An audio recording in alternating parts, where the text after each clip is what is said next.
ఇతనేనా తిన్నడు? ఇతను చేతిలో ఉన్నది మాంసమే. అవును, మాంసమే తీసుకొస్తున్నాడు. తీసుకొచ్చి స్వామికి పెడతాడేమో. అవును, పెడతాడేమో. స్వామి చెప్పాడే మనకి కలలో, ఈ మాంసాన్ని పెడతాడేమో. కాల్లో చెప్పు ఉన్నాయి, ఆ చెప్పుతో నిర్మాల్యం తీస్తాడా? అయ్యో, ఎంత అపచారం! చెప్పుతో నిర్మాల్యాన్ని తీయబోతున్నాడా? ఏదో నోటిలో పెట్టుకున్నట్టున్నాడు. అదే స్వామి చెప్పాడే, నీళ్లు నోటితో తీసుకొచ్చి మనకి అభిషేకం చేస్తాడు అని. ఆ నీటిని స్వామి పైన పోస్తున్నాడా? అయ్యో, ఏం చేయబోతున్నాడు అని ఆసక్తిగా చూస్తూ ఉన్నాడు ఆ శివాచార్య. తిన్నడు ఆ మాంసాన్ని అలా తీసుకుని వస్తూ ఉండగా స్వామి ఒక లీలను ప్రదర్శించాడు. ఆ స్వామి యొక్క శివలింగం నుంచి విష్ణుం శశివర్ణం చతుర్భుజం ప్రసన్నవదనం ధ్యాయేత్ సర్వ విఘ్నోపశాంతయేత్ అపార కరుణా సింధుం జ్ఞానదం శాంతరూపిణం శ్రీచంద్రశేఖర గురుం ప్రణమామి ముదాన్వహం.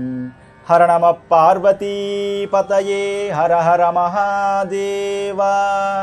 தென்னாடுடைய சிவனே போற்றி, எண்ணாட்டவர்க்கும் இறைவா போற்றி, తిరుచుట్రంబలం. శ్రీమాత్రే నమః. శ్రీ గురుభ్యో నమః. శివానుగ్రహం పొందిన 63 మంది నాయనార్ల గురించి మన ఛానల్లో వరుసగా అనుభవిస్తూ వస్తున్నాం. అందులో సుందరమూర్తి నాయనారు వారు ఈ నాయనార్ల గురించి చెబుతూ కన్నప్ప నాయనారు గురించి చెబుతూ ఉన్నారు. ఒక వ్యక్తి ఎలా ఉన్నా, ఏ కులంలో పుట్టినా, ఏ పని చేస్తూ ఉన్నా కూడా భగవంతుణ్ణి నమ్మి భగవంతుడి దగ్గరకు వచ్చి ప్రేమతో సమర్పించిన దానిని భగవంతుడు స్వీకరిస్తాడు. అసలు మనం భగవంతుడి దగ్గర చూడవలసినది, భగవంతుడికి మనం సమర్పించవలసింది మన యొక్క స్వచ్ఛమైనటువంటి ప్రేమ మాత్రమే. అలాంటి భక్తిని మనమందరం కూడా కోరుకోవాలి. స్వామి, నాకు భక్తినివ్వు. నేను చేయకూడని పని అన్నింటినీ కూడా చేస్తూ ఉన్నాను. జీవించకూడని విధానంలో నేను జీవిస్తున్నాను. అధర్మంతో జీవిస్తూ ఉన్నాను. తినకూడనిది నేను తింటూ ఉన్నాను. అసలు శాస్త్రం ఎలా చెప్పిందో అలా జీవించడం లేదు. అయినా కూడా నాకు నీ భక్తి కావాలి, నీ పాదాలను స్మరించేటువంటి బుద్ధి నాకు కావాలి స్వామి అని భగవంతుణ్ణి అడగాలి. ఇంతటి పాపం చేస్తున్నావు, నా పాదాలు ఎందుకురా నీకు అని స్వామి మీరు అడగకూడదు. నేను ఏ జన్మలో ఉన్నా కూడా నాకు నీ యొక్క పాదాలను స్మరించేటువంటి భక్తి నాకు ప్రసాదించు స్వామి అని మనం వేడుకోవాలి. శంకరాచార్యులు వారు అంటారు, శివానంద లహరిలో నరత్వం దేవత్వం నగమన మృగత్వం మసకత పశుత్వం కీటత్వం భవతు విహహత్వాది జననం సదా తత్పాదాబ్జ స్మరణ పరమానందలహరి విహారాసక్తం చేద్రుద్రయ మిహ కింతేన వపుషా అని అంటారు. స్వామి పరమేశ్వర, నన్ను దేవతగా పుట్టిస్తావో పుట్టించు, ఒక నరుడిగా పుట్టిస్తావో పుట్టించు, లేక అడవిలో తిరిగే మృగంగా పుట్టిస్తావా పుట్టించు, పశువుగా పుట్టిస్తావా పుట్టించు, ఆఖరకు కీటకంగా కూడా పుట్టిస్తావా పుట్టించు.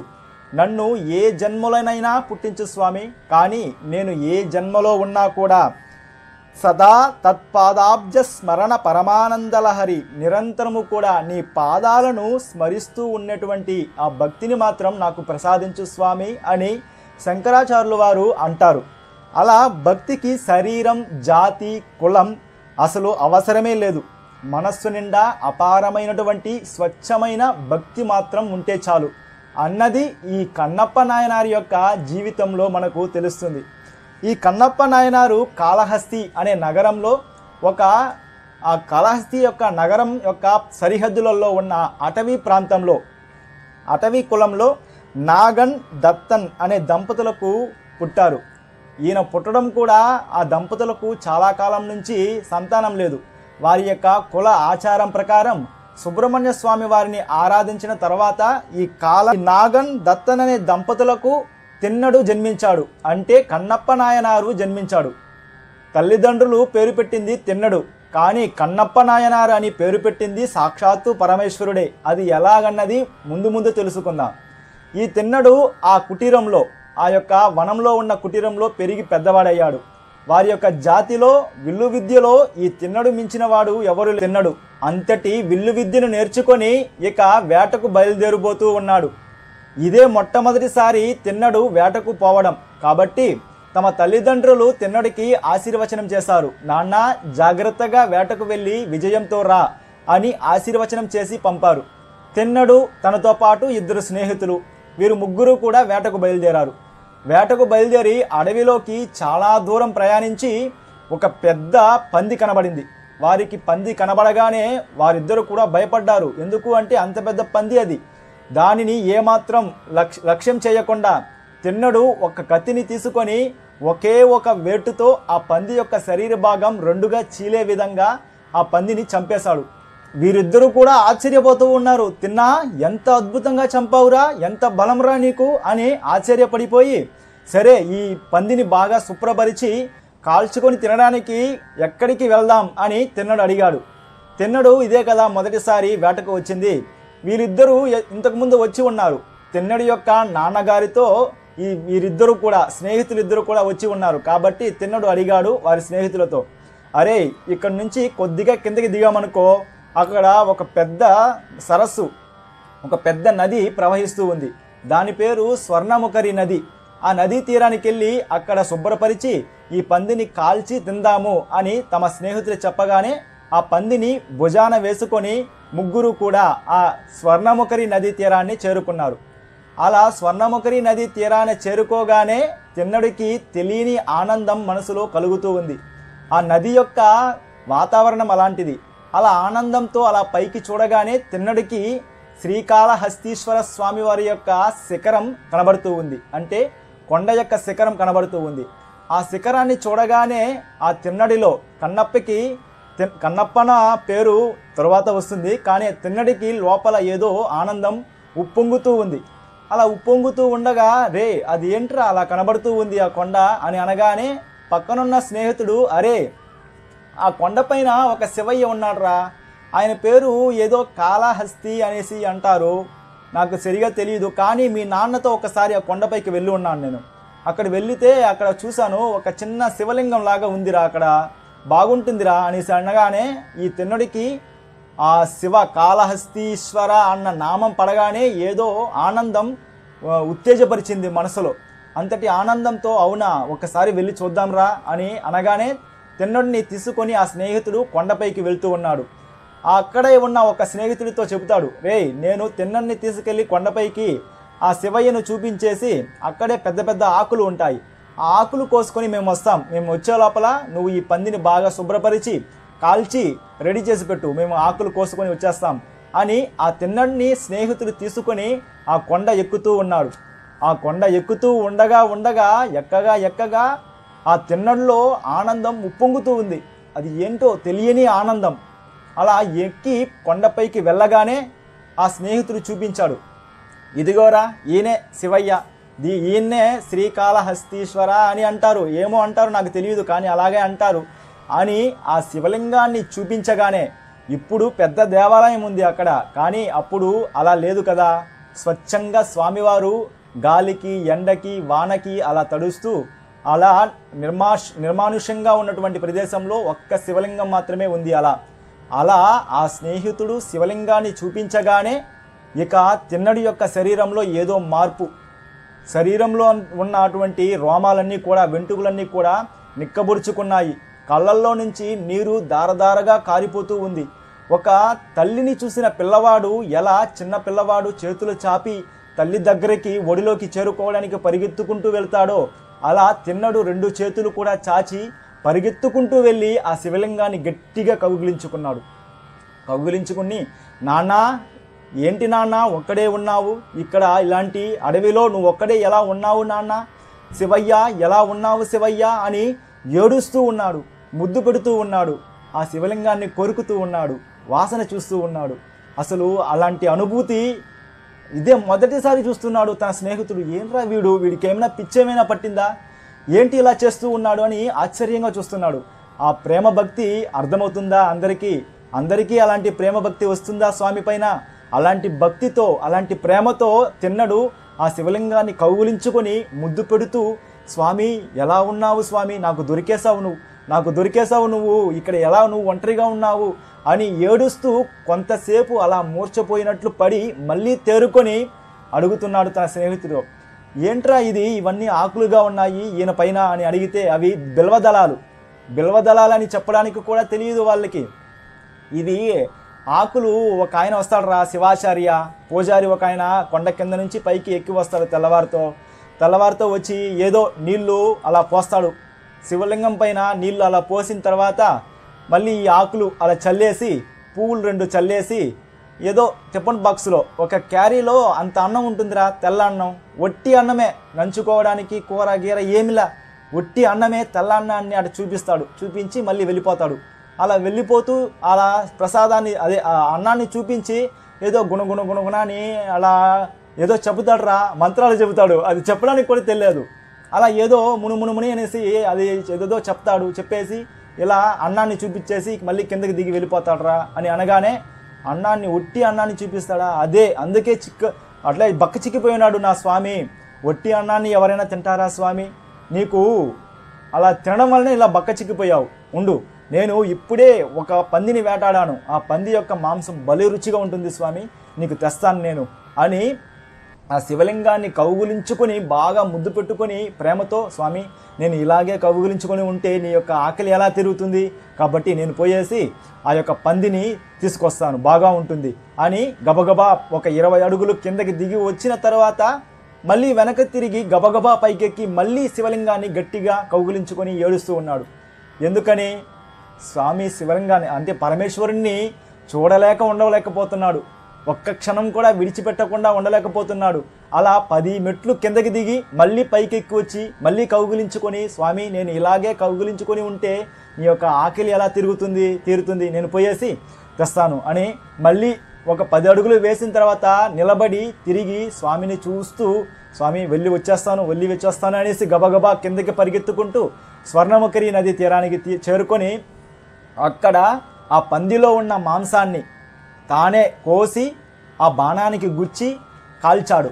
కాల్చి ఆ మాంసం ఎలా ఉంటుంది స్వామి తినడానికి, బాగా రుచిగా ఉండాలి కాబట్టి అని కాల్చిన మాంసాన్ని తీసి తానే నోట్లో వేసి నమిలి, ఈ మాంసం చాలా రుచిగా ఉంది అని ఒక ఆకులో ఉమ్మాడు.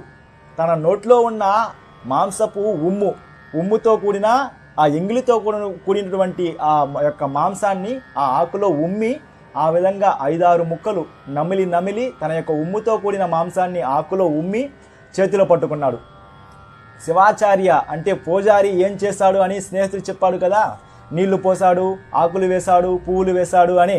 ఇవన్నీ గుర్తుంది తినడికి. కాబట్టి ఒక చేత్తో మాంసం పట్టుకున్నాడు, ఇంకో చేత్తో ధనస్సును పట్టుకున్నాడు. ఎందుకని? అది క్రూరమైనటువంటి అడవి, ఏ ప్రదేశంలో ఉన్నా క్రూరముఖమైనా సరే దాడి చేయవచ్చు. కాబట్టి రక్షణకు చేతిలో ధనస్సు ఉండాలి. కాబట్టి ధనస్సును ఒక చేతిలో పట్టుకొని నీటిని నోట్లో, ఆ స్వర్ణముఖరి నీటిని నోట్లో పట్టుకొని అక్కడ ఇక్కడ ఉన్న ఆకులు, బిల్వదళాలని తెలియదు కానీ అక్కడ ఇక్కడ ఉన్న ఆకులను తీసి తన యొక్క జటాముడిలోనే పొడుచుకున్నాడు అనమాట. ఆకులు తీసుకెళ్ళడానికి ఎలా తెలియదు కాబట్టి ఆకులు పువ్వులన్నీ కూడా తన యొక్క జటాముడిలో పొడుచుకునేసి ఒక చేత్తో మాంసము, ఒక చేత్తో ధనస్సు, నోటిలో నీళ్లు, తలపైన ఆ ఆకులు పువ్వులు పెట్టుకొని గబగబా కొండపైకి పరిగెత్తాడు.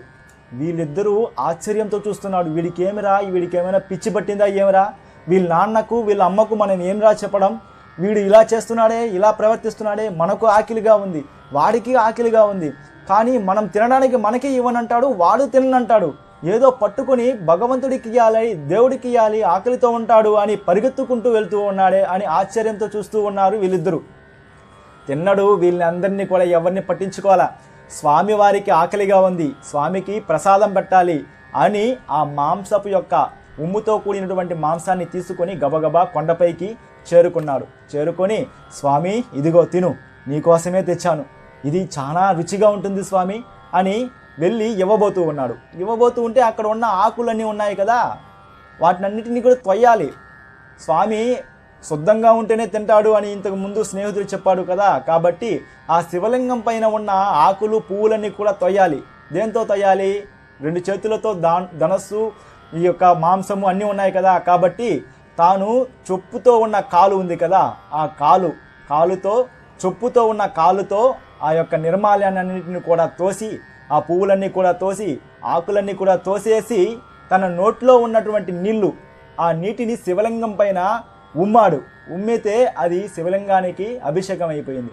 అభిషేకం చేసిన తర్వాత, ఉమ్మిన తర్వాత తన తలపైన ఉన్నటువంటి ఆకులు పువ్వులన్నీ కూడా తీసి ఆ శివలింగం పైన అలా చల్లేసి, స్వామి ఇదిగో మాంసం తిను, చాలా రుచిగా ఉంటుంది స్వామి, నేనే స్వయంగా చంపి, నేనే కోసి, నేనే కాల్చి, నేనే రుచి చూసి మరీ నీకు ఇస్తున్నాను. చాలా రుచిగా ఉంది, తిను స్వామి, తిను స్వామి అని ఆ యొక్క ఉమ్ముతో కూడినటువంటి మాంసపు ముక్కలని స్వామివారికి సమర్పించాడు. సమర్పించగానే స్వామివారు ఆ శుద్ధమైన భక్తికి అంతర్ధానంగా ఆ యొక్క తిన్నడికి కనబడకుండా ఆ యొక్క మాంసపు ముక్కలను తిన్నాడు అని మనకి ఈ యొక్క పురాణంలో తెలుస్తుంది. శంకరాచార్యులు వారు అన్నారు, అసలు శంకరాచార్యులు వారు కన్నీరు కారుస్తూ అన్నారు, ఏమని? స్వామి, నీ యొక్క భక్తికి నేను ఏమని చెప్పను, భక్తికి నువ్వు ఎలా లొంగుతావు స్వామి అని ఒక శ్లోకం అద్భుతంగా, మార్గావర్తిత పాదుకా పశుపతే రంగస్య కూర్చాయతే గండూషాంబు నిశేషనం పురరిపోర్దివ్యాభిషేకాయతే కించిద్భక్షిత మాంసశేషకబలం నవ్యోపహారాయతే భక్తి కిం న కరోత్యహో వనచరో భక్తావతంసాయకే. స్వామి, భక్తి ఎలాంటిది, ఎంత పని చేస్తుంది స్వామి? ఓ పురరిపో, ఓ పరమేశ్వర, ముళ్ళును రాళ్లను మలాన్ని తొక్కే కాలి చెప్పుతో నీ యొక్క నిర్మాల్యాన్ని తీస్తే నువ్వు పొంగిపోయావు. వేద మంత్రాలతో గంగే చ యమునే చైవ గోదావరి సరస్వతి నర్మదే సింధు కావేర్యవు అని పుణ్య నదీ తీర్థాలతో అభిషేకం చేయవలసిన నీకు ఆ తిన్నడు నోట్లో ఉన్న ఎంగిలి నీటిని పోయగానే దివ్యాభిషేకాయతే, దివ్యమైనటువంటి అభిషేకంగా స్వీకరించావు స్వామి.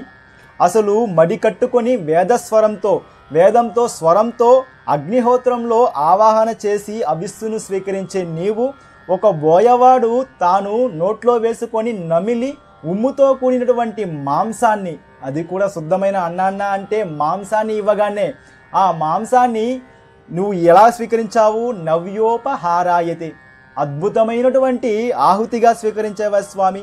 భక్తి ఎంత వశమవుతావు స్వామి, నువ్వు భక్తికి ఎంత లొంగుతావయ్యా స్వామి అని శంకరాచార్యులు వారు ఈ యొక్క సందర్భాన్ని పురస్కరించుకొని కీర్తిస్తారు. అలా పరమేశ్వరుడు అంతర్ధానంగా ఉండి తిన్నడిచ్చినటువంటి ఆ ఎంగిలి మాంసాన్ని తిన్నాడు. తిన్న తర్వాత కొద్దిగా సంధ్యాకాలం చీకటి పడడం ప్రారంభమైంది.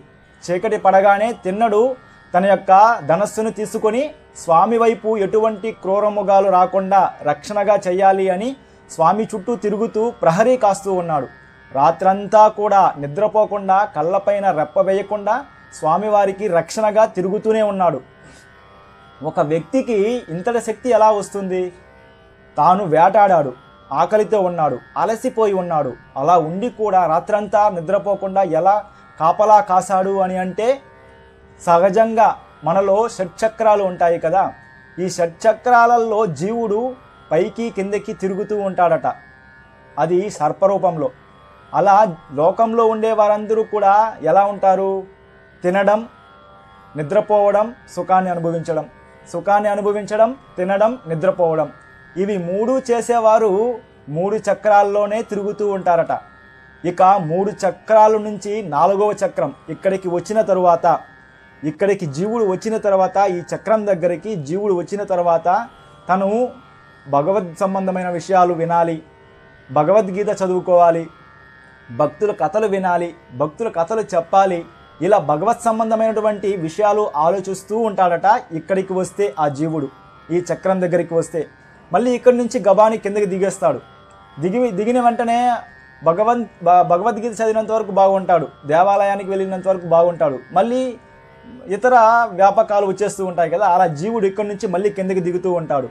కానీ ఇక్కడి నుంచి కంఠంలోకి జీవుడు వచ్చిన తర్వాత ఇక ఎలాంటి స్థితిలో ఉంటాడు ఆ జీవుడు అంటే, నోరు తెరిస్తే భగవత్ సంబంధమైన విషయాలే వస్తాయి. ఇక నోరు తెరిస్తే భగవంతుడి యొక్క నామమే వస్తుంది. నేను పలికితే భగవత్ సంబంధమైన విషయాలు పలుకుతాను, లేకపోతే మౌనంగా ఉంటాను అన్న స్థాయికి చేరుస్తుందంట జీవుడిని ఇక్కడికి వస్తే, ఈ చక్రం దగ్గరికి వస్తే. ఇక్కడి నుంచి ఈ ఆజ్ఞా చక్రంలోనికి వచ్చాడు అంటే జీవుడు ఇక అంతటా కూడా భగవంతుణ్ణి దర్శించగలిగిన శక్తిని పొందుతాడట. సాక్షాత్తు దేవతలు ప్రత్యక్షమవుతారట అతనికి ఈ యొక్క చక్రంలో నుంచి ఈ ఆజ్ఞా చక్రంలోనికి వచ్చినట్లయితే. ఇక ఈ ఆజ్ఞా చక్రం నుంచి సహస్రారానికి ఒక చిన్న తెరలాగా ఉంటుందట, ఒక చిన్న పేపర్ లాంటి తెరలాగా ఉంటుంది. ఆ తెరను కానీ భేదిస్తే ఇక సహస్రార చక్రంలోనికి చేరుకుంటే ఇక భగవంతుడిలోకి చేరుకుంటాడట. సహస్రార చక్రం, ఆజ్ఞాచక్రం నుంచి సహస్రార చక్రంలోనికి ఆ జీవుడు చేరుకోగానే ఇక ఆ శరీరంలో ఆ జీవుడు 21 రోజులు మాత్రమే జీవించి ఉంటాడట. ఆ తర్వాత భగవంతుల్లోకి చేరిపోతాడట ఈ శరీరాన్ని వదిలేసి. ఇది నేను చెప్పిన మాట కాదు, సాక్షాత్తు రామకృష్ణ పరమహంస వారు చెప్పిన మాట అట. అలా ఆ యొక్క తిన్నడికి అంతటి శక్తి ఎలా వచ్చిందంటే అతని యొక్క చక్రాలు అలాంటి తేజస్సుతో ఉంది, అలాంటి మార్గంలో ప్రయాణిస్తూ ఉంది. కాబట్టి అలసట, ఆకలి, దప్పిక ఇవన్నీ కూడా ఆ తిన్నడికి కలగలేదు. అలా రాత్రంతా కూడా ప్రహరీ కాసి, స్వామి నేను నిన్న తక్కువ పెట్టాను మాంసం, మీకు సరిపోయి ఉండదు. మేము అసలు మా దేవతలకి మా యొక్క కుటీరంలో ఎంత ఎక్కువ మాంసాన్ని పెడతామో తెలుసా, అట్లే కుప్పలుగా పోసేస్తాం. ఈరోజు నీకు ఎక్కువ మాంసాన్ని తెస్తాను స్వామి, నిన్న తక్కువ పెట్టాను, నాకు తృప్తి లేదు. కాబట్టి ఈరోజు రకరకాల జీవులను వేటాడి వాటి యొక్క మాంసాలను తీసుకొస్తాను, దాంతోపాటు తేనె కూడా తీసుకొస్తాను. ఆ కాల్చిన మాంసాన్ని తేనెలో అద్దుకొని తింటే చాలా రుచిగా ఉంటుంది స్వామి అని తిన్నడు స్వామివారిని కౌగులించుకొని కొంచెంసేపు సరదాగా మాట్లాడి తిన్నడు వేటకు బయలుదేరాడు. ఇక కొండ కింద ఉన్నటువంటి పూజారి శివాచార్య ఈ శివలింగానికి ప్రతిరోజు కూడా అర్చన చేస్తూ వెళ్తూ ఉంటాడు. అతను పైకి వచ్చాడు.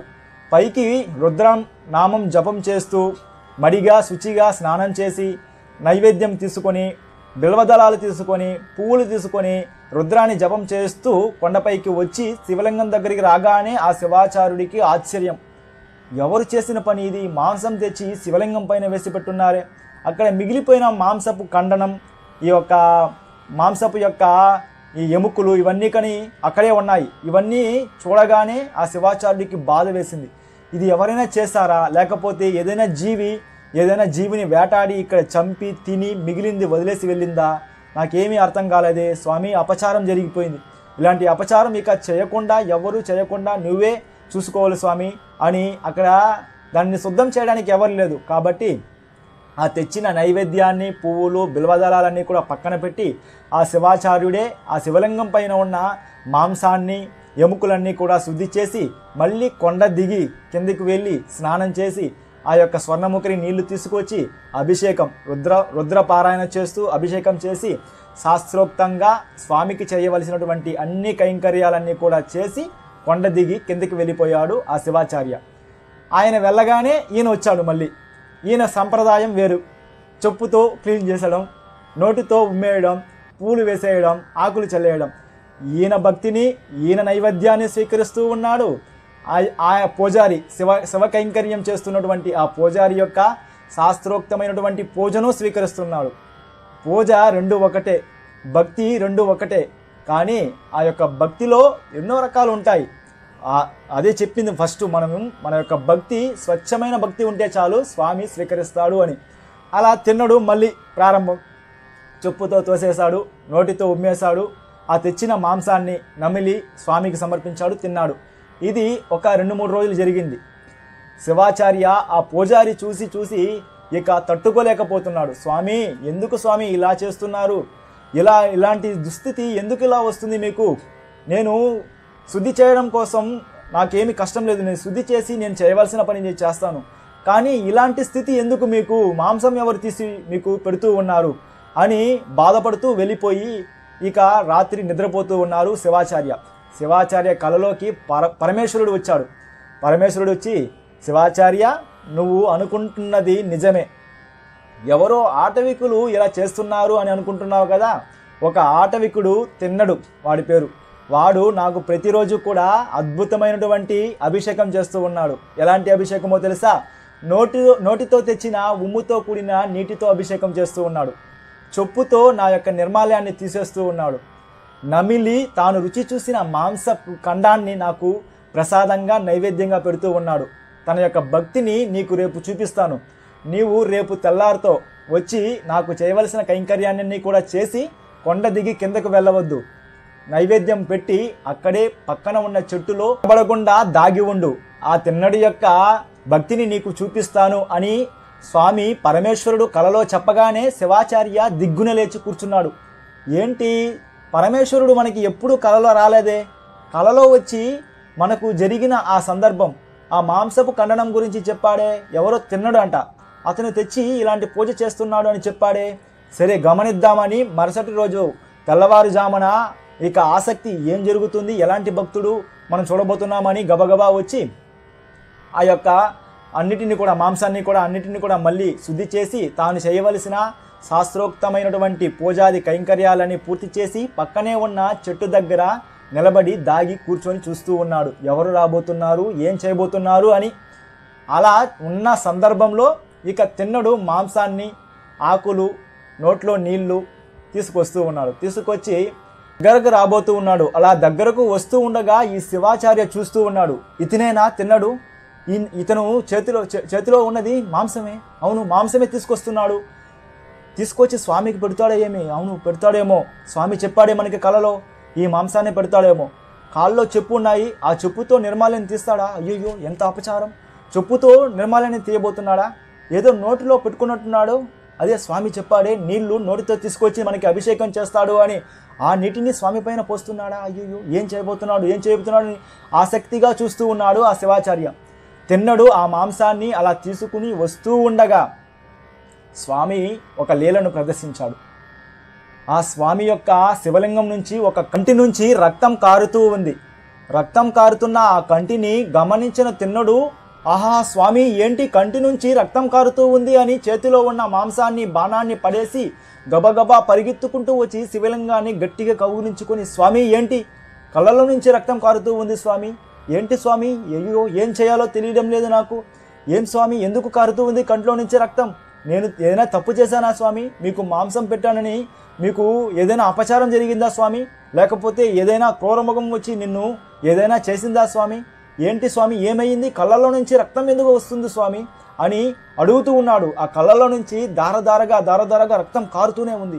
అయ్యయ్యో నేను ఎంతటి పాపం చేశాను, నా యొక్క పాపం ఎలా తీరుతుంది, నేను ఏం పాపం చేశాను, ఇలాంటి దృశ్యాన్ని నేను చూస్తున్నానే, స్వామి కంటి నుంచి రక్తం కారుతూ ఉంది అని గబగబాని పరిగెత్తుకుంటూ వెళ్ళి ఆ ఆకులు ఈ ఆకులు తనకు తెలిసిన ఆకులన్నీ కూడా తీసుకొచ్చి బాగా పిండి ఆ కళ్ళల్లో వదిలాడు. కళ్ళల్లో వదిలేతో కూడా ఆ కళ్ళల్లో నుంచి రక్తం మాత్రం ఆగలేదు, రక్తం కసురుతూ అలా వస్తూనే ఉంది. స్వామి నేను ఏం చేయడం, నాకేమీ చేయడం నాకు అర్థం కాలేదే అని మళ్ళీ పరిగెత్తుకుంటూ వెళ్ళి గబగబాని మళ్ళీ ఆకులు గీకులు అని తీసుకొచ్చి బాగా నలిపి మళ్ళీ కళ్ళల్లో ఆ యొక్క సారాన్ని వదిలితే రక్తం కాలేదు, రక్తం ఆగలేదు. స్వామి యొక్క లీల. గబగబాని తన వస్త్రంతో తన యొక్క ఆ యొక్క జంతువుతో కూడిన వస్త్రం ఉంటుంది కదా, ఆ యొక్క వస్త్రంతో తుడుస్తూ ఉన్నాడు. తుడవగా రక్తం వస్తూనే ఉంది. అతను తినడానికి ఏం చేయాలో తెలియడం లేదు. స్వామి ఏం చేయాలి అని ఆలోచిస్తూ ఉండగా తనకు ఒక విషయం గుర్తుకొచ్చింది. తన యొక్క కుటీరంలో ఏదైనా ఒక అవయవం పాడైనా, అవయవం నుంచి రక్తం వచ్చినా వేరొక అవయవాన్ని తీసి అక్కడ పెట్టి కుట్టేవారట.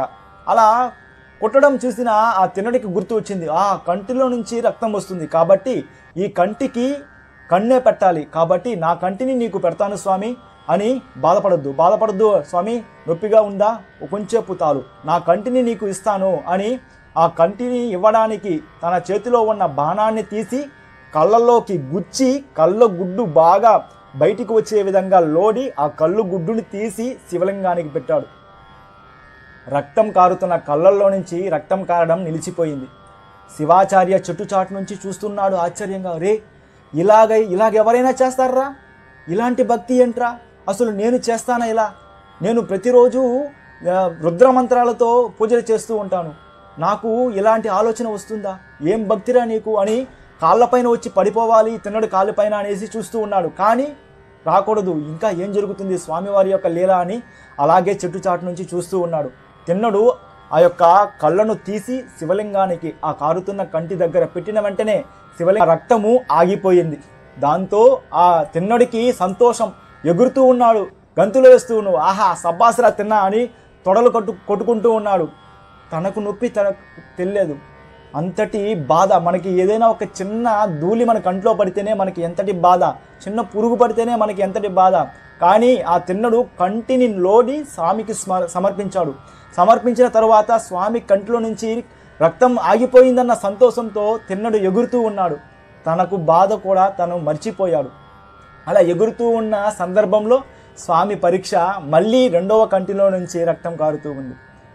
అలా కారుతూ ఉంటే తిన్నడు చూసి, స్వామి ఏమీ బాధపడకు, నాకు మందు తెలిసింది, ఈ రక్తం కారడానికి మందు నాకు తెలిసింది స్వామి అని తన యొక్క రెండో కంటిని కూడా తిన్నడు ఆ బాణాన్ని తీసి రెండో కంటిని కూడా పొడిచి స్వామికి సమర్పించాలి అని ఆలోచన రాగానే, నేను ఈ కంటిని పెరికేశానంటే నాకు కళ్ళు కనబడదు కదా, కాబట్టి స్వామికి ఎక్కడ కంటిలో నుంచి రక్తం కారుతూ ఉంది అని ఒక గుర్తు కోసం అని తన చొప్పు కాళ్ళను తీసి తన స్వామి యొక్క కంటి దగ్గర పెట్టి బాణాన్ని తీసి తన యొక్క రెండో కళ్ళును కూడా పొడవడానికి ఆ బాణాన్ని తీసుకుని దగ్గరకు వెళ్ళగానే ఆకాశ వీధులలో పార్వతీ పరమేశ్వరులు వృషభ వాహనం పైన దర్శనమిచ్చి, కన్నప్ప కన్నప్ప కన్నప్ప ఆగు ఆగు అని స్వామివారు తన నోటితో కన్నప్ప నామాన్ని ఆ తిన్నడికి ప్రసాదించి తిన్నడిని అనుగ్రహించి తిన్నడి యొక్క భక్తిని ఈ ప్రపంచానికి చాటు చెప్పారు.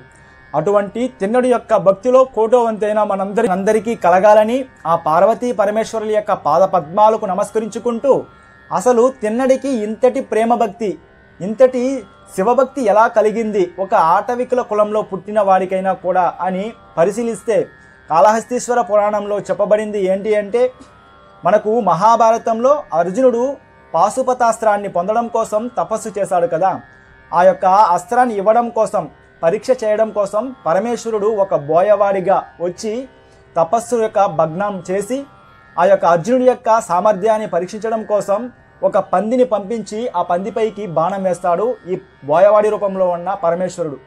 అదే పంది తన యొక్క తపస్సుకు భగ్నం చేస్తూ ఉంది అని అర్జునుడు అదే సమయంలో బాణం వేశాడు. ఇది నేను వేశానంటే నేను వేశాను, నేను చంపానంటే నేను చంపాను అని ఇద్దరి మధ్య ఒక యుద్ధం ప్రారంభమైంది. దాంతో ఇద్దరు కూడా కొట్టుకొని ఆఖరకు పరమేశ్వరుడు అర్జునుడి చేత దెబ్బతిని తలపైన రక్తంతో నిలబడగానే పరమేశ్వరుడు ప్రత్యక్షమై అర్జునుడి యొక్క ధైర్యానికి మెచ్చిన పరమేశ్వరుడు స్వస్వరూపంతో దర్శనమిచ్చి పాశుపతాస్త్రాన్ని అర్జునుడికి సమర్పించిన తరువాత అర్జునుడు వేడుకున్నాడు, స్వామి నేను నిన్ను కొట్టేశాను, మీకు రక్తం వచ్చింది, ఏ పరమేశ్వరుడు మీరు ఎలాంటి స్వామి, మిమ్మల్ని నేను కొట్టాను, నన్ను క్షమించండి అని, నాకు నీపైన అపారమైన భక్తి కావాలి, నన్ను క్షమించండి, ఈ అపరాధ క్షమాన్ని నేను ఎలా తీర్చుకోవాలి అని అడిగితే పరమేశ్వరుడు అప్పుడు చెబుతాడు, ఈ జన్మలో నీకు కాదు కానీ మరు జన్మలో నీవు నన్ను చేరుకుంటావు, అది కూడా ఎలా, ఒక పంది ద్వారా మనకి యుద్ధం జరిగింది, అదే పంది ద్వారానే నన్ను నువ్వు చేరుకుంటావు, రక్తం వచ్చే విధంగా కొట్టాను స్వామి అని బాధపడ్డావు, కాబట్టి ఆ రక్తం చిందే నువ్వు నన్ను చేరుకుంటావు, నువ్వు నా యొక్క భక్తులలో అపారమైన భక్తుడిగా ఈ లోకంలో నిలిచిపోతావు అని స్వామివారు అర్జునుడికి వరమిచ్చాడు. ఆ అర్జునుడే ఈ బోయకులంలో పుట్టి కన్నప్పగా భక్త కన్నప్పగా పేరు తెచ్చుకొని 63 మంది నాయనార్లలో ఒక నాయనారు అయ్యాడు.